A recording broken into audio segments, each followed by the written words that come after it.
बाढ़ आया, बाढ़ में भी हम लोगों ने राहत सामग्री का वितरण किया और उस कोरोना काल के ही क्रम में आग लगी का जो घटना होता है उसमें भी हम लोगों ने बढ़ चढ़ के हिस्सा लिया और काम किया। ये इतिहास में जो बात नहीं हुआ था वो जन अधिकार पार्टी ने किया है। जन अधिकार पार्टी ही एकमात्र पार्टी है जो सम्मान सीट से रिजर्व कैटेगरी के लोगों को लड़ाने का काम किया। वैशाली का जो बंधन है आज़ादी के 74 साल में जो परंपरा बनी है उस परंपरा को काटने के लिए मुझे कैंची छाप दिया गया। जाइए, जो 74 साल में नहीं हुआ है वो आप 2020 में करके दिखाने का काम। और हमारे वैशाली में विश्व के कोने कोने से लोग आते हैं और यहाँ का जो रोज़गार है उस रोज़गार को अगर जनप्रतिनिधि करते डेवलप करते तो 5 लाख लोगों का परिवार। किस रोजगार की बात करें? हम बता रहे हैं आज तक किसी जनप्रतिनिधि का ध्यान नहीं गया। वैशाली में जो स्कोप है रोजगार का, यहाँ ग्राम पर्यटन का स्कोप था, ग्राम पर्यटन के क्षेत्र में काम नहीं किया गया।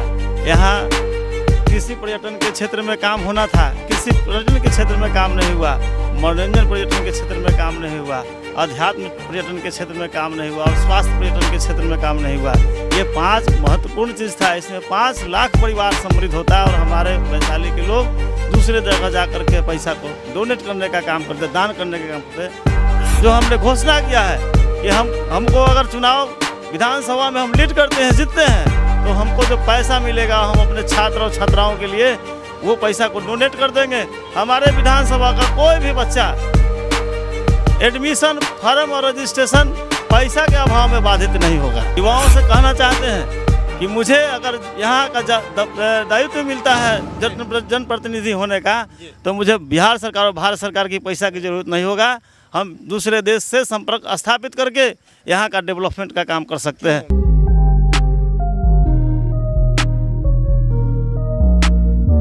नमस्कार, आप भारत लाइव देखना शुरू कर चुके हैं। भारत लाइव की टीम जो है लगातार चुनावी यात्रा पर है। बिहार के अलग अलग कोने में जाकर के ज़मीनी हकीकत आप तक पहुंचा रही है और अभी जो है हमारी टीम जो चुनावी यात्रा की टीम है लगातार अलग अलग विधानसभा क्षेत्रों से होते हुए वैशाली विधानसभा क्षेत्र में पहुंच चुकी है। यहाँ किस तरह का क्या समीकरण रहा है वो तो हम लगातार आपको बताते ही आ रहे हैं, लेकिन इसी को टक्कर देने के लिए जो पुराने जो विधायक रहे हैं, 15 साल से विधायक रहे हैं, उनका क्या विकास कर रहा है, ये जो सारी बातें हैं जनता लगातार आप तक बता रही है। हमारी PR टीम जो है लगातार आप तक पहुँचा रही है कि क्या कुछ जनता कह रही है वैशाली विधानसभा क्षेत्र की। तो इसी क्रम में जो जाप हैं यानी कि जाप के राष्ट्रीय अध्यक्ष हैं पप्पू यादव, उनके जो एक सेनानी हैं हमारे पास, जाप के टिकट से जो है इस बार चुनाव लड़ रहे हैं, विनय पासवान जी हमारे साथ मौजूद हैं। सर, सबसे पहले तो आपका स्वागत है। जी, आपका भी स्वागत है। हाँ, पप्पू यादव जी समाज सेवी के रूप में जाने जाते हैं। राजनीति एक अच्छे राजनेता हैं, लेकिन राजनेता से सबसे अधिक जो है समाज सेवी है।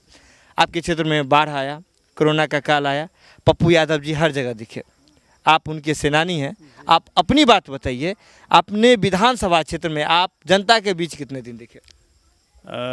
इस कोरोना काल में हम लोगों ने लोगों को जागरूक करने का काम किए और मास्क, सैनिटाइज़र वगैरह भी हम लोग बांटवाने का काम किए। अभी बाढ़ आया, उस बाढ़ में भी हम लोगों ने राहत सामग्री का वितरण किए और उस कोरोना काल के ही क्रम में आग लगी का जो घटना होता है जी, उसमें भी हम लोगों ने बढ़ चढ़ के हिस्सा लिया और काम किया।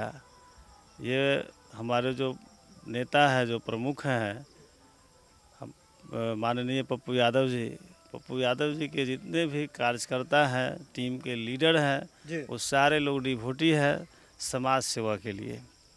और जनता का जो समर्थन है, विगत 2015 में भी यहाँ से हम विधानसभा का चुनाव लड़े थे स्वतंत्र प्रत्याशी के रूप में जी, और जनता का जो स्नेह और आशीर्वाद मिला आज मुझे 2020 के चुनाव में चुनाव लड़ने के लिए प्रेरित किया। और सबसे बड़ी बात है कि ये आज तक के इतिहास में जो बात नहीं हुआ था वो जन अधिकार पार्टी ने किया है। जन अधिकार पार्टी ही एकमात्र पार्टी है जो सम्मान सीट से रिजर्व कैटेगरी के लोगों को लड़ाने का काम किया। आज चाहे जिस पार्टी का आप देखेंगे लिस्ट जो जारी हुआ है वो कहीं से इस तरह का नहीं बन पाया वातावरण कि सम्मान सीट से रिजर्व कैटेगरी को लड़ाया गया हो। मात्र वैशाली विधानसभा है 2020 के चुनाव के इतिहास में जी। जो जन अधिकार पार्टी मुझे वैशाली का जो वंदन है, आज़ादी के 74 साल में जो परंपरा बनी है, जी। उस परंपरा को काटने के लिए मुझे कैंची छाप दिया गया कि जाइए, जो 74 साल में नहीं हुआ है वो आप 2020 में करके दिखाने का काम करेंगे। सर 15 साल से एक ही दल के आपके यहाँ के विधायक रहे हैं, एनडीए खेमा से विधायक रहे हैं।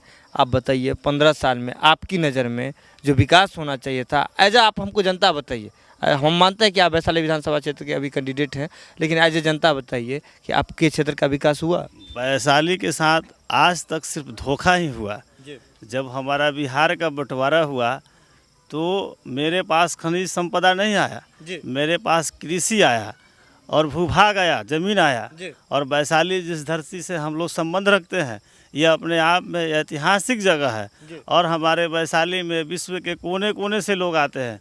और यहाँ का जो रोज़गार है, उस रोज़गार को अगर जनप्रतिनिधि करते, डेवलप करते तो 5 लाख लोगों का परिवार। किस रोजगार की बात कर रहे हैं? हम बता रहे हैं, आज तक किसी जनप्रतिनिधि का ध्यान नहीं गया।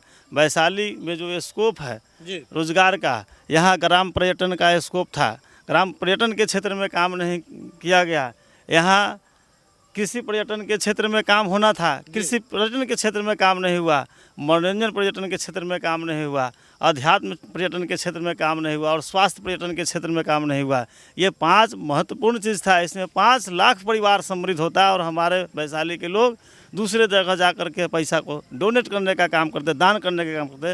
लेकिन आज तक किसी भी जनप्रतिनिधि का, चाहे वो किसी भी पार्टी से, आज़ादी के 74 साल के अंदर में उनका कोई योजना नहीं बना, कोई प्रोजेक्ट नहीं बना, न विधानसभा में इस बात के लिए आवाज़ आया। 41 पंचायत से बना हुआ हमारा विधानसभा है। आज़ादी के 74 साल में किसी जनप्रतिनिधि ने वैशाली इस तरह का भी प्रतिनिधि दिया जो शिक्षा मंत्री तक हुए, लेकिन एक डिग्री कॉलेज तक बनाने का काम नहीं किए। ये युवाओं के लिए, ये वैशाली के लिए, वैशाली के जनता के लिए, विशेषकर वैशाली के छात्र छात्राओं के लिए अंधकार में रखने के बाद और धोखा हुआ है सिर्फ वैशाली के साथ है और कुछ नहीं। प्रत्याशी हैं, अंधकार में रखने की बात की, इस अंधकार को काट पाइएगा? यस, हम वैशाली में, मेरा अपना ट्रस्ट है, उस ट्रस्ट के माध्यम से डिग्री कॉलेज नहीं, हमने विश्वविद्यालय बनाने का घोषणा किया, हमने संकल्प पत्र जारी किया है और उस संकल्प पत्र में 5 महत्वपूर्ण बात रखे हैं, जिसमें शिक्षा भी महत्वपूर्ण बात है। और वैशाली नहीं, पूरे बिहार में कोई भी जनप्रतिनिधि जनता के द्वारा दिया हुआ वोट से उनको 3 लाख के आसपास वेतन और भत्ता मिलता है। वो डोनेट करने का बात नहीं, दान करने का बात नहीं किया। पहला कैंडिडेट है पूरे बिहार में जो हमने घोषणा किया है कि हमको अगर चुनाव विधानसभा में हम लीड करते हैं, जीतते हैं, तो हमको जो पैसा मिलेगा हम अपने छात्र और छात्राओं के लिए वो पैसा को डोनेट कर देंगे। हमारे विधानसभा का कोई भी बच्चा एडमिशन, फॉर्म और रजिस्ट्रेशन पैसा के अभाव में बाधित नहीं होगा। और जो आप विकास के रोल मॉडल की बात करते हैं, वैशाली क्षेत्र तो जैसे पर्यटन का तो रहा ही, ऐतिहासिक धरती ही रही है, लोकतंत्र की जन्मभूमि रही है। ऐसे में हमें ये बताइए, युवा जो वर्ग है उसके लिए आपके पास क्या रोड मैप है, किस तरह विकास कीजिए? हमने स्वरोजगार के लिए, एजुकेशन के लिए हमने प्रोजेक्ट बनाया है, वैशाली का दृष्टि पत्र बनाया है और सिर्फ विधानसभा के लिए ही नहीं बनाया, वैशाली जिला का बनाया। वैशाली नाम से ही जाना जाता है विश्व में। आज हम लोग जिला में अलग अलग विधानसभा है, लेकिन डेवलपमेंट का जो मेरा दृष्टि पत्र है, रोड मैप है, वो पूरे जिला का है। और हम दावा करते हैं, युवाओं से कहना चाहते हैं कि मुझे अगर यहाँ का दायित्व मिलता है जनप्रतिनिधि होने का, तो मुझे बिहार सरकार और भारत सरकार की पैसा की जरूरत नहीं होगा। हम दूसरे देश से संपर्क स्थापित करके यहाँ का डेवलपमेंट का काम कर सकते हैं। बिहार सरकार और भारत सरकार कोई ज़रूरत नहीं है।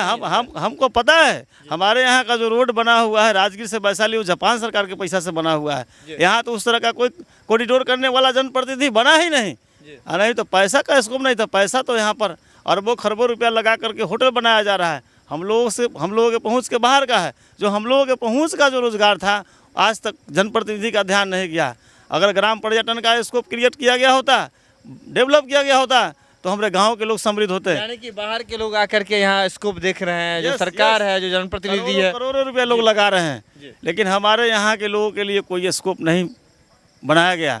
ये दुर्भाग्य है और हमने संकल्प पत्र में जारी किया है और उस संकल्प पत्र से सिग्नेचर किया है। अगर वो काम नहीं करते हैं, जनप्रतिनिधि का फंडामेंटल राइट होगा, वो हमारे ऊपर कानूनी कार्रवाई कर सकते हैं। यानी कि बात कह ही नहीं रहे हैं, अगर जनता देख रही है सब बात। जी जी जी जी, हम वो अक्षरशः दस्तखत करके हमने जनता के बीच में वितरण करवाया है। जी। हमने संकल्प लिया है, वो वैशाली के गढ़ से 27 तारीख के डेट में वो दिन जो था जी। रूरल और पर्यटन दिवस था, उसी डेट में हम लोगों ने संकल्प लिया वैशाली के डेवलपमेंट के लिए और संकल्प पत्र जारी किया।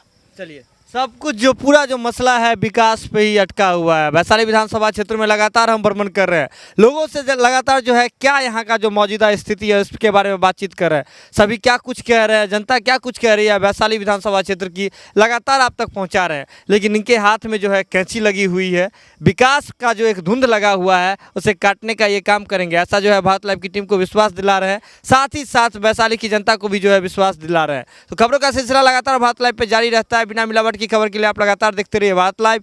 तब तक के लिए दीजिए इजाजत, नमस्कार। बढ़ाएं अपना कदम सक्सेस की ओर शिखर करियर इंस्टीट्यूट के साथ। शिखर करियर इंस्टीट्यूट पूर्वी भारत में एकमात्र कोचिंग संस्थान जो एक्सक्लूसिवली है मेडिकल एंट्रेंस एग्जाम के लिए।